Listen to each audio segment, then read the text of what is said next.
akan melaksanakan pembelajaran tentang materi vektor ruang pada matematika 2 ini. Jadi tolong kamu simak baik-baik karena ada beberapa penjelasan yang harus kamu pahami ya. Oke, minggu lalu saya sudah memberikan PPT ke kamu untuk belajar mandiri, dan hari ini saya akan coba untuk membahas sedikit mengenai materi yang telah saya share kemarin itu ya.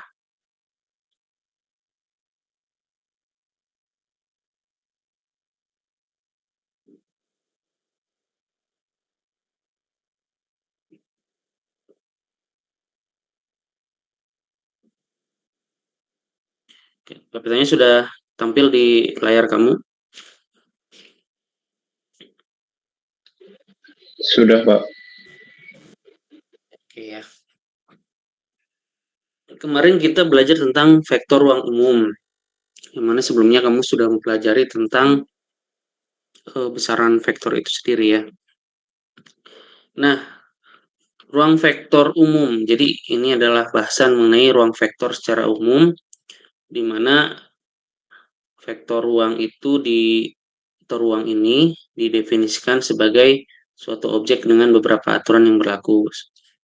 Dia bisa dikatakan sebagai vektor atau ruang vektor ketika beberapa syarat terpenuhi ya. Kemudian yang dimaksud dengan ruang vektor atau vector space adalah himpunan, kata kuncinya adalah himpunan dari objek-objek yang dilengkapi dengan dua operasi di dalam himpunan. Operasi tersebut apa aja? Pertama ada operasi penjumlahan, kemudian ada operasi perkalian. Nah, ketika ada dua operasi ini dalam satu ruang vektor, maka bisa dikatakan bahwa himpunan tersebut merupakan suatu vektor ruang atau ruang vektor. Biasanya syarat-syarat dalam suatu vektor ruang itu dinamakan dengan aksioma. Jadi di sini ada beberapa aksioma yang perlu kamu catat. Pertama ada aksioma 1 sampai aksioma 10. Nanti kamu silakan baca ya. Kemudian bagaimana menentukan vektor ruang? Ada beberapa langkah yang harus kamu lakukan dalam menentukan ruang vektor. Pertama adalah menentukan himpunan yang dimaksud. Kemudian adalah kedua, kenali operasi penjumlahan dalam perkalian skalar yang didefinisikan.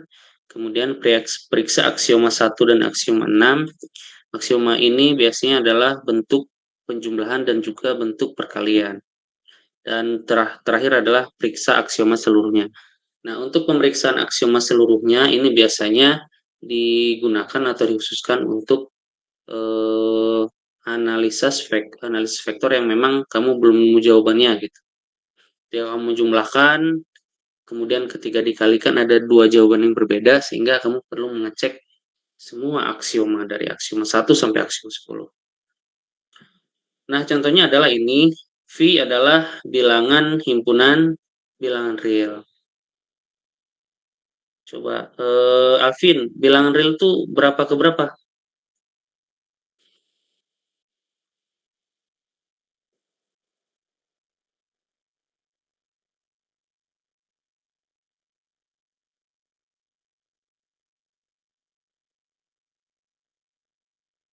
Vin?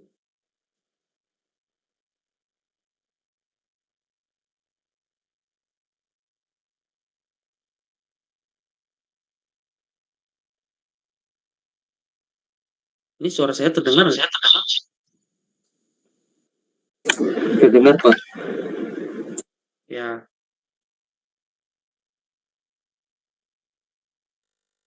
coba saya absen dulu ya.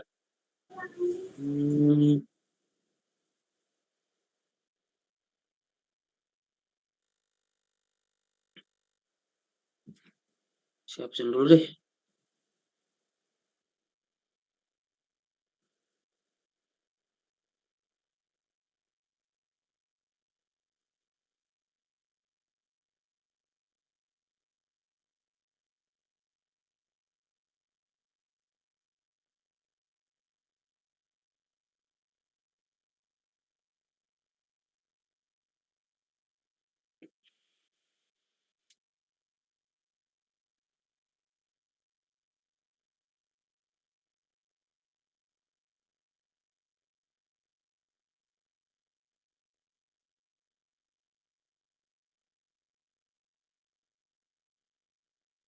Oke, Aditya Mitradana, Hadir, Pak. kamu kelas apa?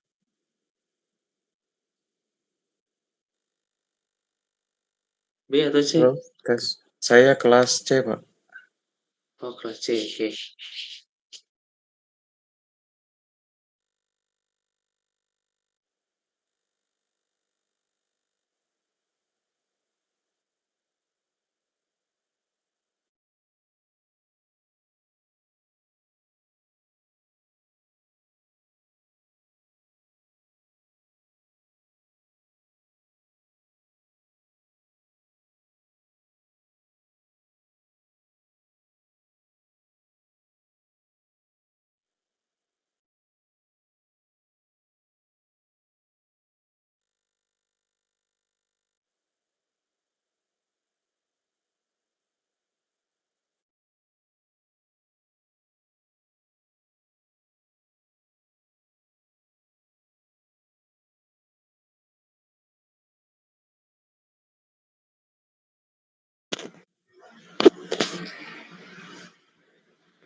Pak, mohon maaf untuk suaranya belum terdengar.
Permisi Pak, maaf ini nggak ada suaranya.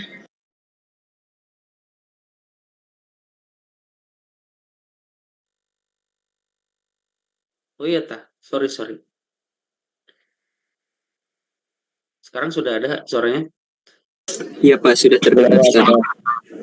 Ya, maaf ya. Sudah.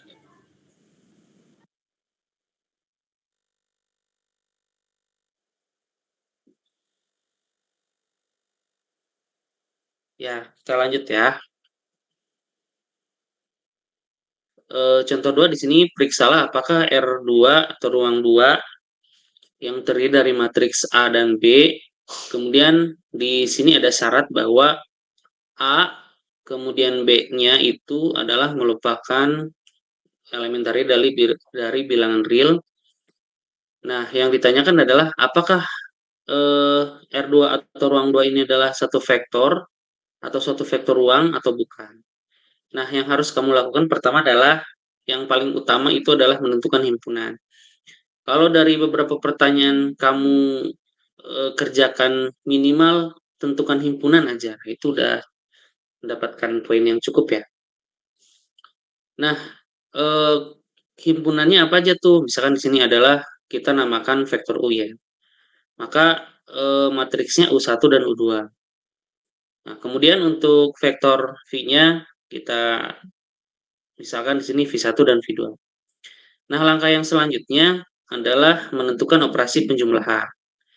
Ketika vektor U ditambah vektor V, maka hasilnya pasti merupakan bilangan atau elementari bilangan si ruang 2 itu atau bilangan real. Karena di sini ada syarat bahwa A dan B itu adalah bilangan real. Nah, kemudian ketika kamu melakukan perkalian antara ini konstanta ya, konstanta misalkan berapa aja tuh 3, 5, 6 sampai seterusnya, kemudian dikalikan dengan vektor U-nya, sudah pasti itu akan mendapatkan hasil bilangan real. Nah, seperti ini contohnya ya, U dan U plus V pasti ini adalah bilangan real. Kemudian perkalian juga sama, pasti ini adalah bilangan real. Nah, karena ketika kamu jumlahkan dan ketika kamu kalikan ini adalah hasilnya bilangan real, maka sudah dapat dipastikan bahwa R2 atau ruang 2 dengan komponen matriks A, B, dan A, B-nya itu adalah merupakan elemen bilangan real, maka dia kita simpulkan merupakan vektor ruang. Kemudian ini, periksalah apakah himpunan semua matriks 2x2 berbentuk. Nah, ini ada syaratnya ya. Jadi ini semua matriks 2x2 merupakan vektor ruang. Sebetulnya matriks 2x2 itu ya merupakan vektor ruang ya. Tapi di sini ada syarat, apakah semua matriks 2x2 yang bentuknya seperti ini, di sini 1, di sini 1, kemudian di sini A-nya dan B-nya ini variabel bebas, itu adalah satu vektor ruang atau bukan. Nah, pertama ya pastinya kamu harus menentukan himpunannya ya. Misal himpunannya adalah U dan V. Nah, untuk penentuan himpunan ini bisa bebas sebetulnya. Bisa kamu menggunakan X, bisa menggunakan Y. Tapi di beberapa buku matematika Advanced Engineering itu menggunakan U dan V ya. Kamu kalau menggunakan A atau B atau menggunakan X atau Y itu boleh. Nah, kemudian dimisalkan vektor U-nya adalah terdiri dari matriks U11 dan 1U2. U1 dan 1 ya benar. Nah, kemudian vektor V-nya V1 dan 1, kemudian 1 dan V2. Nah, untuk nilai 1 ini tidak berubah ya. Ini saya merahin. Yang berubah adalah nilai A dan B-nya. Di sini U1 dan U2, V1 dan V2. Nah, langkah selanjutnya adalah melakukan atau menentukan operasi penjumlahan. Ketika kamu jumlahkan kedua vektor ini secara aksioma 1, maka kamu akan mendapatkan nilai vektor yaitu U1 plus V1. Nah, lihat di sini. Di sini kita mendapatkan nilai 2. Sedangkan dalam persyaratannya di sini himpunan, dia bentuknya nilainya 1. Maka kita pastikan bahwa ketika aksioma 1 kita operasikan, hasilnya tidak sama dengan yang disyaratkan ya. Maka apabila kamu menemukan hal ini, kamu langsung saja simpulkan bahwa tidak semua matriks 2x2 berbentuk A, 1, dan 1B ini merupakan vektor ruang. Ya. Ini sudah kamu kerjakan ya. Oke, selanjutnya adalah materi subruang. Kita mulai dari definisi terlebih dahulu ya. Jika V adalah sebuah ruang vektor, jadi V ini kita sudah identifikasi bahwa dia merupakan ruang vektor ya. Kemudian, maka subhimpunan W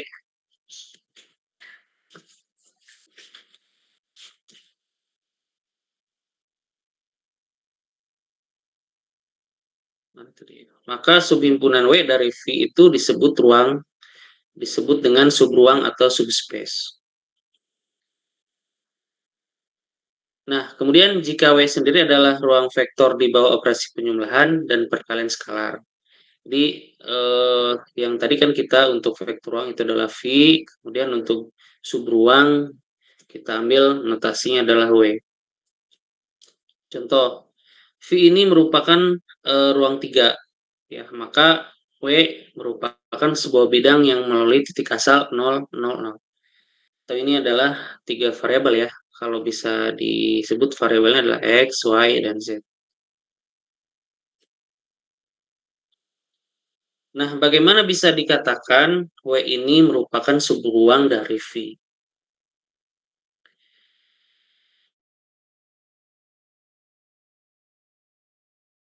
Ada syarat yang harus ini merupakan subruang dari V-nya. Karena W ini bisa dikatakan sebagai bukan subruang dari V ketika ada beberapa syarat yang tidak dia penuhi. Gitu ya. Nah, syaratnya adalah W-nya ini bukan himpunan kosong. Nah, ini bukan kayak filsafat-filsafat yang sekarang ya, isi adalah kosong, kosong adalah isi, bukan ya. Ini adalah kosong, artinya ya tidak ada apa-apa. Kalau misalkan kamu ujian nilainya kosong, nah itu berarti ya belum dinilai ya. Tapi kalau misalkan ujian kamu nilainya 0, nah itu adalah ada nilai. Berapa nilai? Ya 0. Tapi kalau kosong, ya nggak ada. Gitu. Kemudian syarat yang kedua adalah W-nya merupakan bagian himpunan dari V. Gitu ya. Kemudian syarat yang selanjutnya adalah jika U, V-nya merupakan elementari dari W, maka U plus V juga harus merupakan elementari dari W.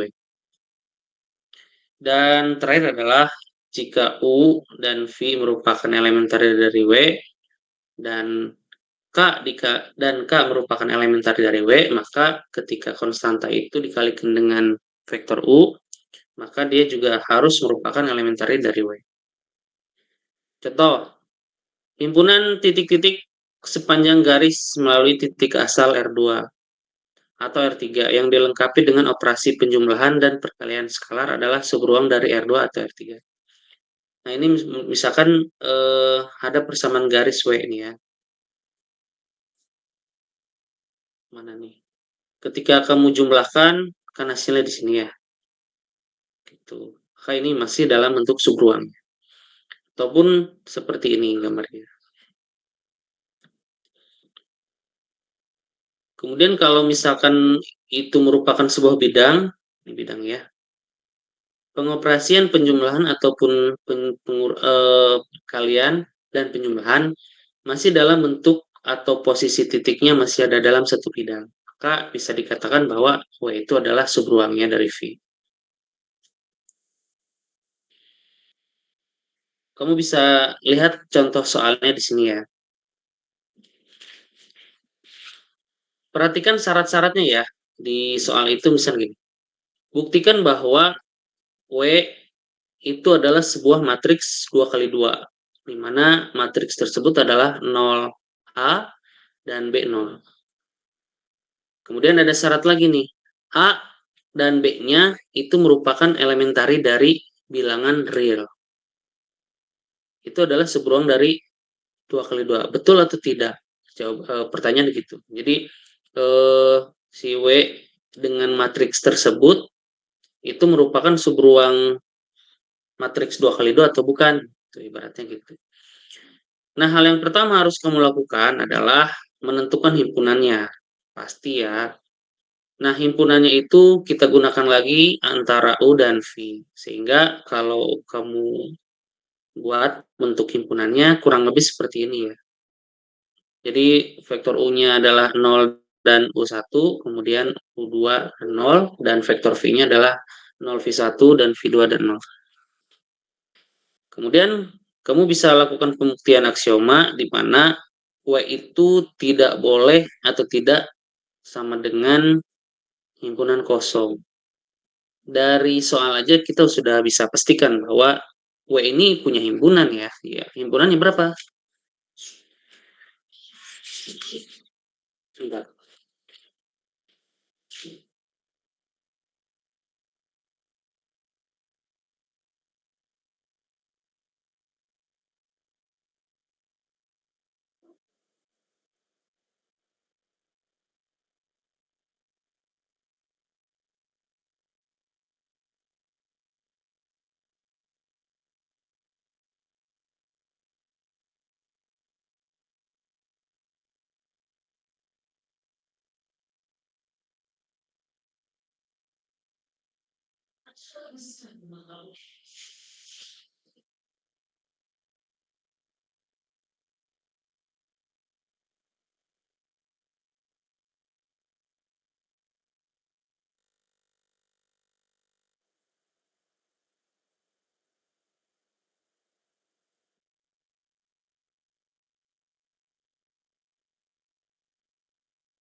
Oke, kita lanjut ya. Suara saya sudah terdengar lagi? Terdengar Bapak.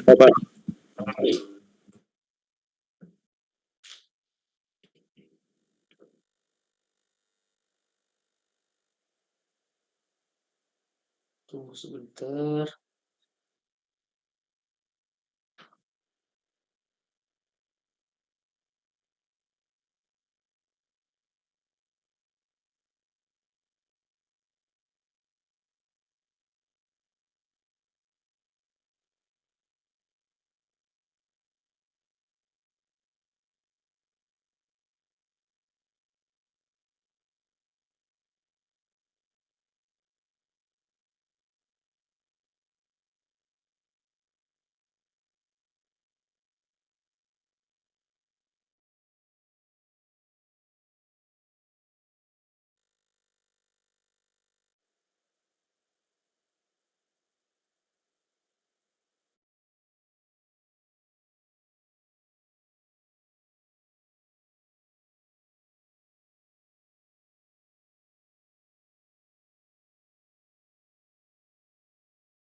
Oke, baik, kita lanjutkan ya.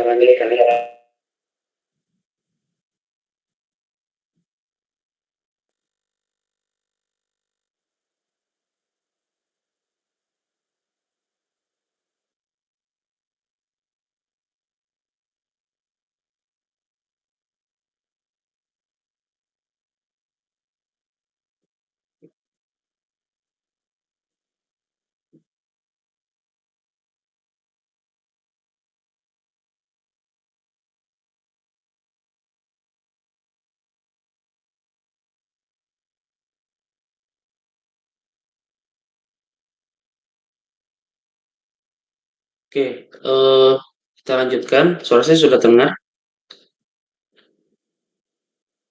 Sudah, Pak. Ya, oke. Kemudian kita masuk ke pembuktian aksioma tadi ya. Nah, di sini ada W-nya, sudah pasti ini bukan himpunan kosong karena himpunannya sudah kita bisa melihatnya ya. Di sini ada terdiri dari matriks. Kalau untuk vektor U adalah 0, U1 dan U2 adalah dan 0 ya. Dan kemudian vektor V-nya ada 0, V1, V2 dan 0. Nah, misal U1-nya kita ambil nilai 1 ya. U2-nya misal kita 1, sehingga kalaupun kita ubah satunya menjadi 0, maka kita bisa melihat bahwa vektor U ini adalah memiliki himpunan. Himpunan berapa? Himpunan 0. Gitu ya. Jadi aksioma 1 ini sudah terpenuhi. Kemudian W merupakan bagian dari matriks 2x2. Ya, sudah jelas ya di sini matriksnya 2x2.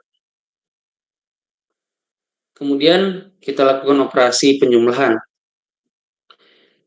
Ketika vektor U ditambah dengan vektor V-nya, maka kita bisa dapatkan sebuah nilai yang memang membentuk suatu vektor, lihat. Ini kan variabel bebasnya ya.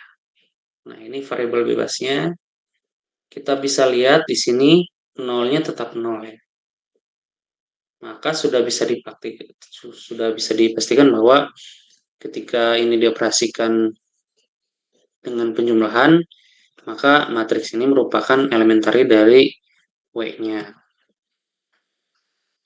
Kemudian ketika dikalikan, kita juga bisa mendapatkan bahwa matriks ini yang merupakan elementer dari W-nya, dan sudah bisa kita pastikan bahwa W ini merupakan himpunan subruang dari matriks 2x2.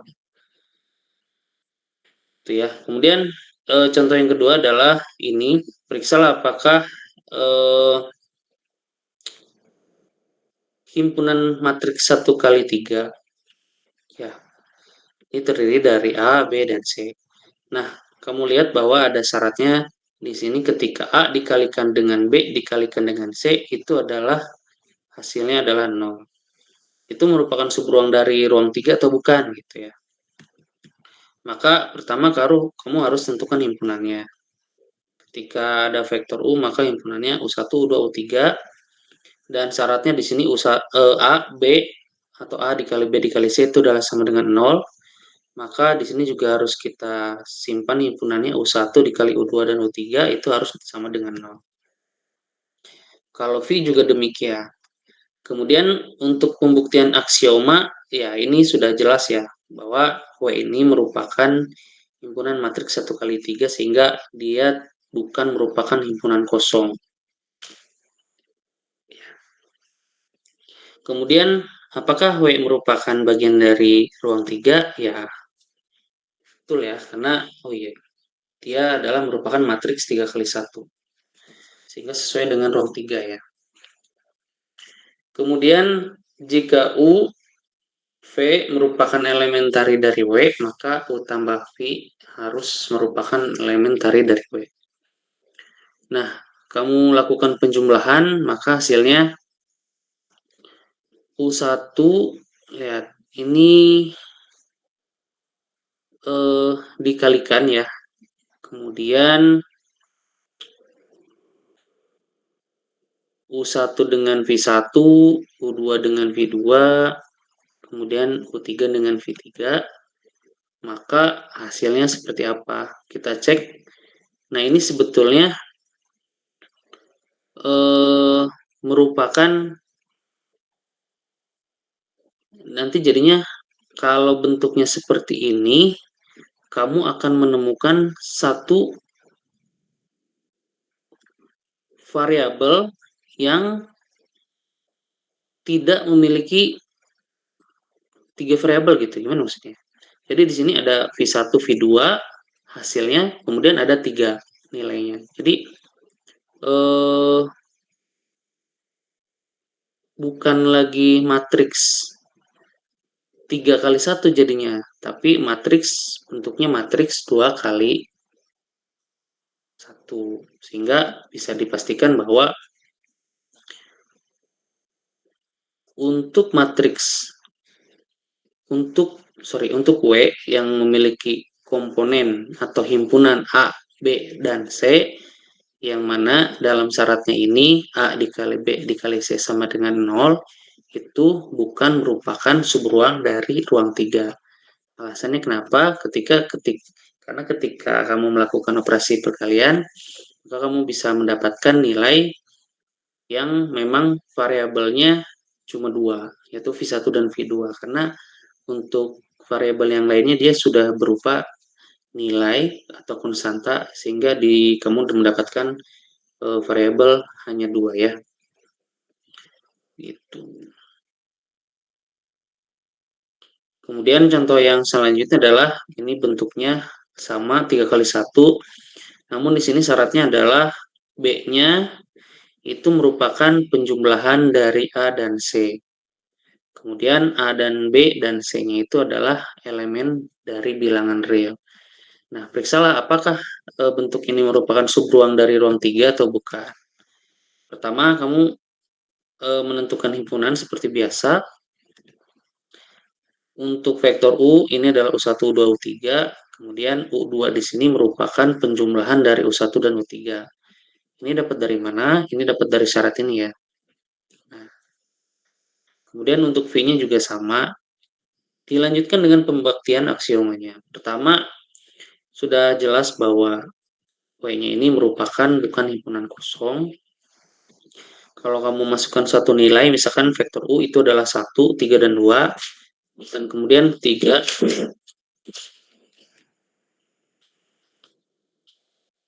bentar.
Semuanya kita ganti platform ya, karena kayaknya ini tidak terkendala sih.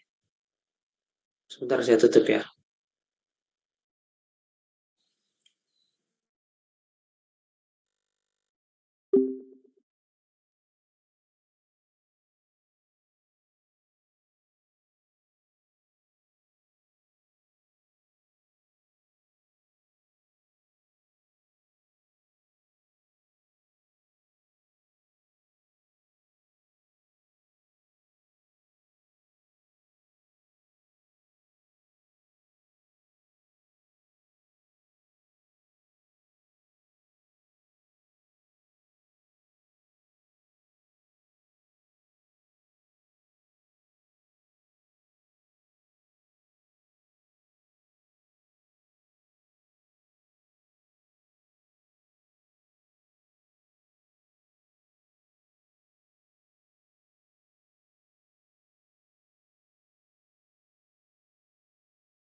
Halo semuanya, apa suara saya sudah terdengar?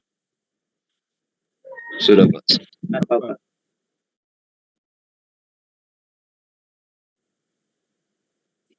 Oke, kita lanjutkan ya. Satu slide lagi sih. Jadi kita sampai sini ya. Nah, kita lakukan pembuktian aksioma ya. Jadi, PPT-nya udah tampil belum ya? Sudah, Pak. Sudah, Pak. Untuk himpunan, pasti dia tidak akan memiliki himpunan kosong ya. Karena di sini himpunannya sudah ada dan syarat-syaratnya sudah ada. Kemudian, apakah W merupakan bagian dari ruang 3? Nah, W ini adalah matriks 3 kali 1 sehingga ini sesuai dengan ruang 3 ya. Nah, kemudian jika U, V merupakan elementari dari W, maka U plus V juga merupakan harus merupakan elementari dari W. Sehingga kita bisa jumlahkan di sini untuk U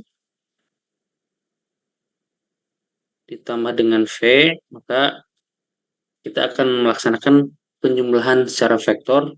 Sini U1 ditambah V1, U2 ditambah V2, dan U3 ditambah V3. Ada syarat bahwa U2 plus V2 itu merupakan penjumlahan antara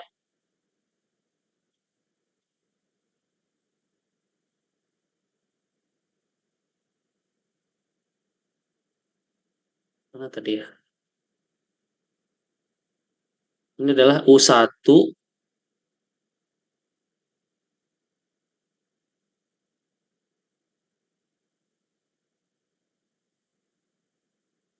U2 plus V2 itu merupakan B ya. Kemudian U1 plus V1 itu A, yang ini adalah C. Nah, kita simpan di sini bahwa U2 plus V2 itu merupakan, lihat di sini, berarti di sini kan U1, U2, dan U3. Di sini U2-nya U1 plus U3. U2 adalah U1 dan U3. Di sini U2. Kemudian ini adalah V2 ya. Jadi U2 plus V2 itu merupakan U1 tambah U3 dan V1 tambah V3. Dari mana nilai ini? Dari sini ya. Kita ulangi deh.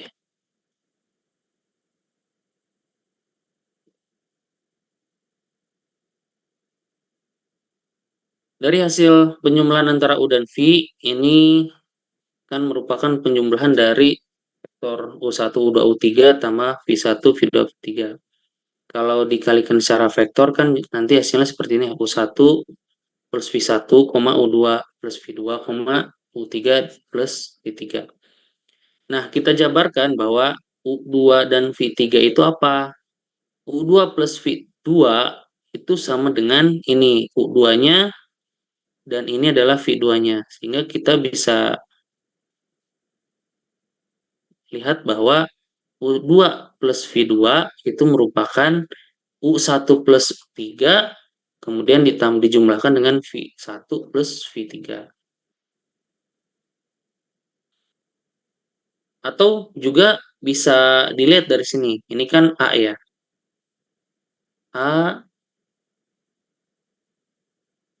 Sorry. Ini adalah B, ini adalah A, ini adalah C. Maka U2 plus V2 bisa juga merupakan U1 plus V1 ditambah dengan U3 plus V3. Gitu.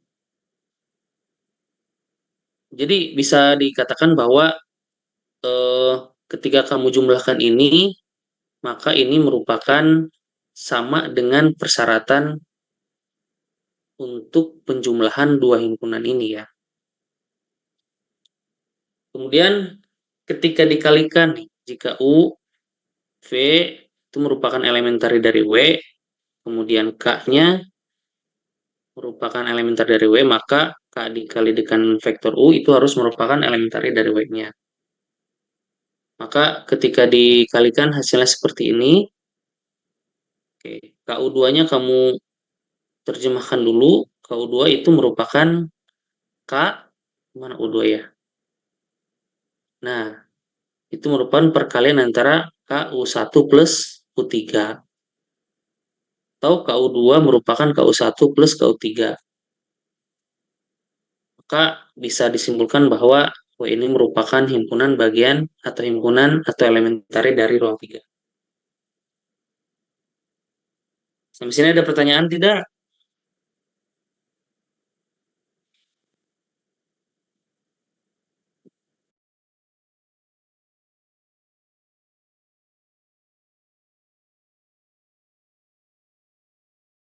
Oke, baik. Kalau kamu tidak ada pertanyaan, silakan kamu kerjakan tugasnya ya. Ini tugasnya dikerjakan secara berkelompok aja. Ya, tulis kelas kelompoknya masing-masing. Oke, cukup paham atau ada pertanyaan? Pak, izin bertanya Pak. Perkenalkan, nama saya Elrama Ferdian Pratama Pak. Ingin menanyakan terkait tugas. Tugas ini dikumpulkan deadline-nya jam berapa ya Pak? Kalau boleh tahu. Terima kasih Pak. Tugas ini nanti dikumpul minggu depan. Kamu tuh kuliah hari Rabu ya? Hari Kamis atau Rabu ya? Jumat Bapak, untuk matematika kelas B hari Jumat Bapak. Hari Jumat ya. Kalau matematika kelas C, Jumat juga. Kamis, Pak. Kamis ya kalau nggak salah. Ini dikumpul hari Jumat ya. Maksimal. Kalau kamu udah beres hari ini juga ya, nggak apa-apa kamu kirim aja ya. Baik Bapak, berarti pengumpulannya di link G-Drive yang kemarin lagi ya Pak? Iya, betul. Nanti saya buka dulu ya untuk drive-nya itu. Baik Bapak. Oke, baik. Tolong Alvin sama siapa tadi ya? Sama Bagas ya. Tolong di screenshot teman-temannya di sini, yang mana yang kelas B, yang mana kelas C. Sementara saya akan bagikan link absennya. Jadi kalau misalkan yang nggak hadir di sana, pertama kamu jangan ikut absen. Yang kedua, kalau kamu yang tidak hadir ikut absen, nanti akan saya cek melalui hasil screenshot itu gitu.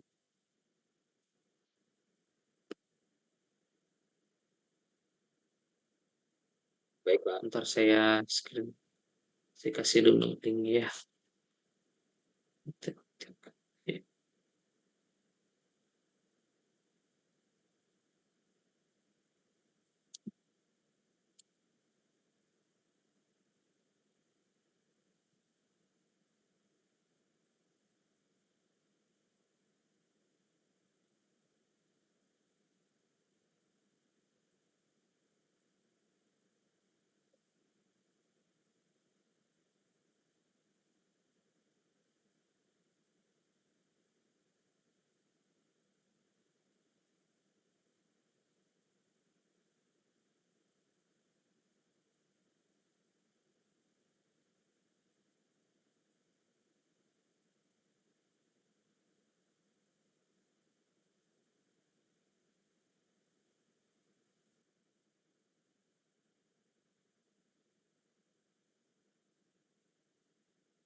Oke, silakan absen dulu ya. Kalau yang sudah hadir silakan di absen.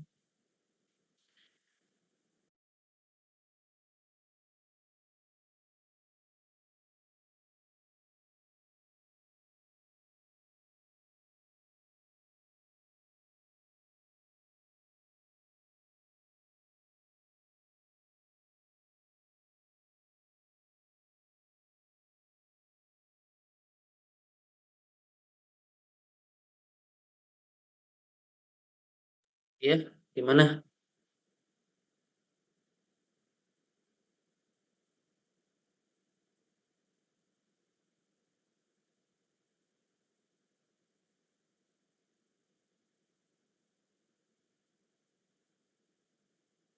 Kalau yang kalau misalkan yang saya lakukan live season tuh biasanya saya nggak kasih gitu gitu ya gitu ya Rafli. Tapi kalau misalkan saya instruksikan kamu untuk belajar mandiri, ya otomatis saya kasih gitu. Sip. Oke, yang tadi untuk tugasnya udah di screen belum? Screenshot belum? Sudah, Pak.